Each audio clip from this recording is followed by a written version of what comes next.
আল্লাহ পাক রব্বুল আলমিনের দরবারে শুকরিয়া আদায় করি যে মহান রব্বুল আলমিন আজকের পবিত্র জুমার দিনে আগে আগে মসজিদে আসার বসার কিছু কথা বলার এবং শোনার তৌফিক দান করেছেন। এজন্য রব্বে কাবার দরবারে কালিমাতুশ শুকর আদায় করি আলহামদুলিল্লাহ। হাসরের ময়দানে হিসাব নিকাশ চার প্রকার।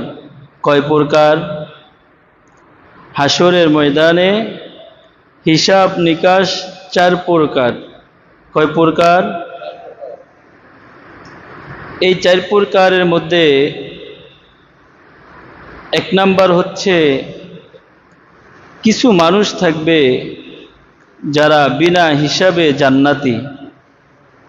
একটা দল থাকবে যারা বিনা হিসাবে জান্নাতি। দ্বিতীয় আরেকটা দল থাকবে তারা বিনা হিসাবে জাহান্নামী। বিনা হিসাবে কি? জাহান্নামী। তৃতীয় আরেকটা দল থাকবে যে এদের হিসাব হবে সহজ। কি হবে? সহজ। তারাও জান্নাতে যাবে। আরেক দল হবে যাদের হিসাব হবে কঠিন এবং তারা জাহান্নামে যাবে। এজন্য হাসরের ময়দানে হিসাব নিকাশ চার প্রকার। কয় প্রকার? চার প্রকার।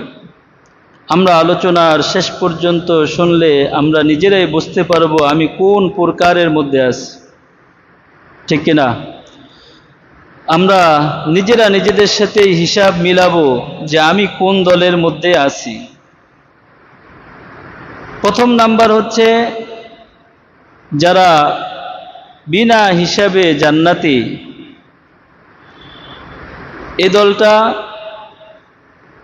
তারা আল্লাহ পাক রব্বুল আলামিনের সমস্ত হুকুম মোতাবেক জীবন যাপন করবে।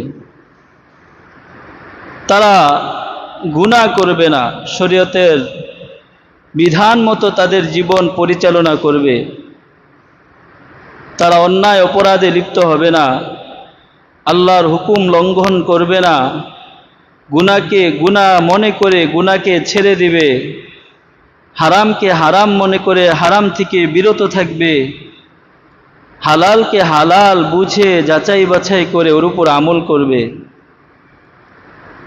এবং প্রত্যেকটা কদম হবে রাসূলের সুন্নাহ তরিকায়।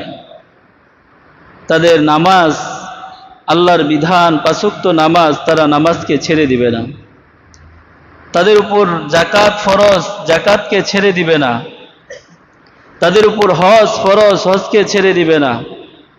এইভাবে আল্লাহর বিধান যতগুলো তার সামনে উপস্থিত, সব বিধানের উপর সে আমল করবে এবং এই আমল করার দ্বারা সে স্যাটিসফাই, আনন্দিত হবে। সে এই ইবাদত করতে যে, এই আমল করতে যে তাকে বোঝা মনে করবে না, এটাকে কি মনে করবে? আনন্দিত হবে। কারণ আল্লাহর হাবিব বিশ্বনবী সাল্লাল্লাহু আলাইহি ওয়াসাল্লাম বলছেন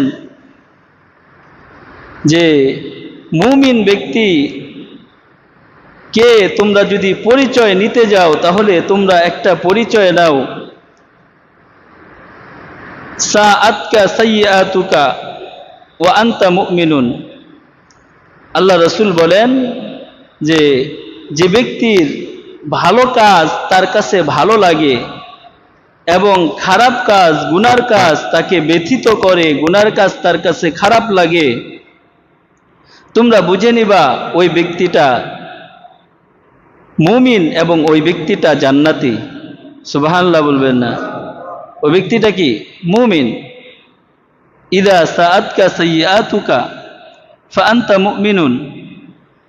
যে ব্যক্তির কাছে একটা গুনাহ করতেছে কিন্তু গুনাহ মনে হচ্ছে না, তার কাছে কোনো খারাপও লাগতেছে না, ওই ব্যক্তি মুমিন হয় কিভাবে?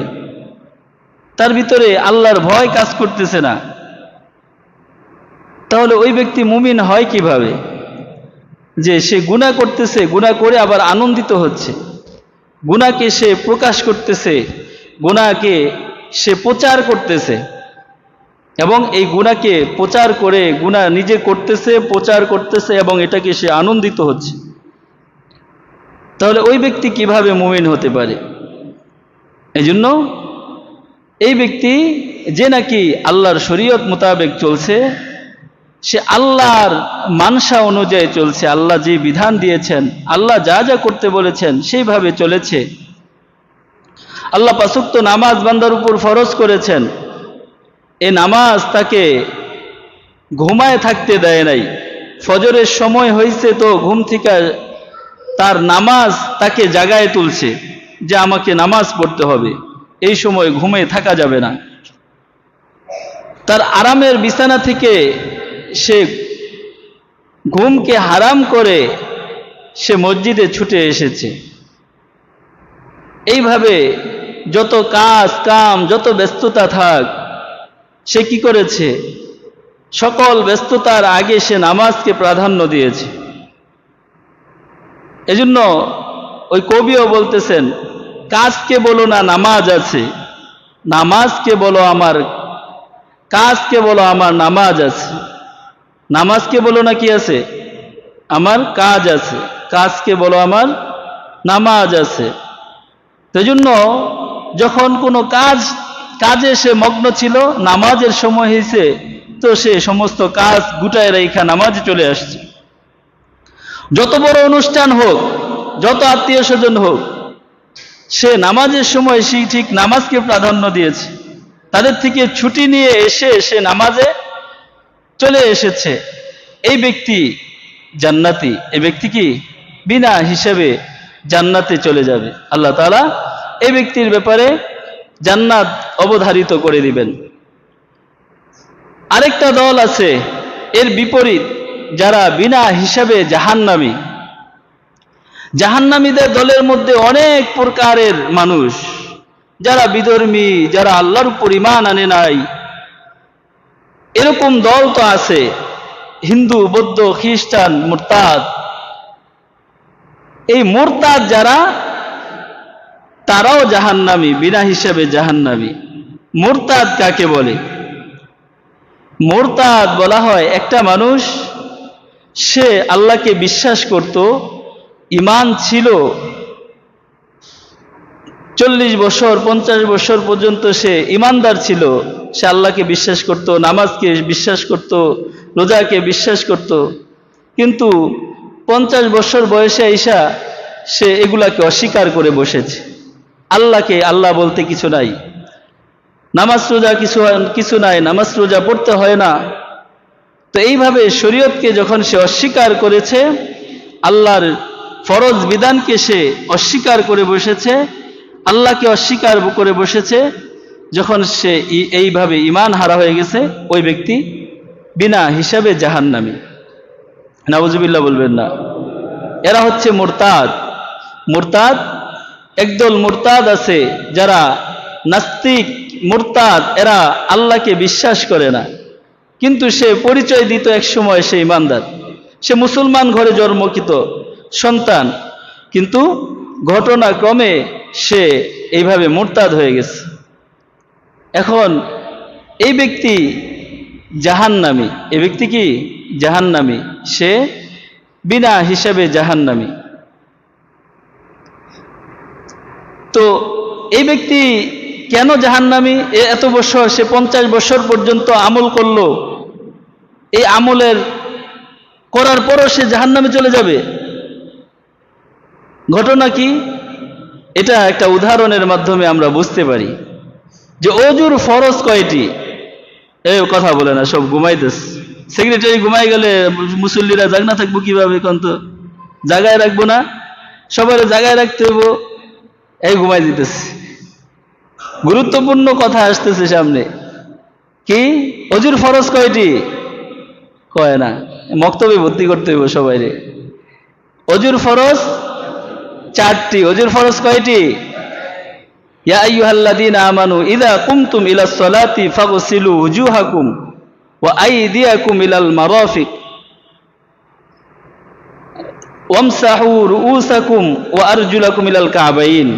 এটা ওযুর ফরজ, এটা কোরআনের আয়াত দিয়ে সরাসরি প্রমাণিত।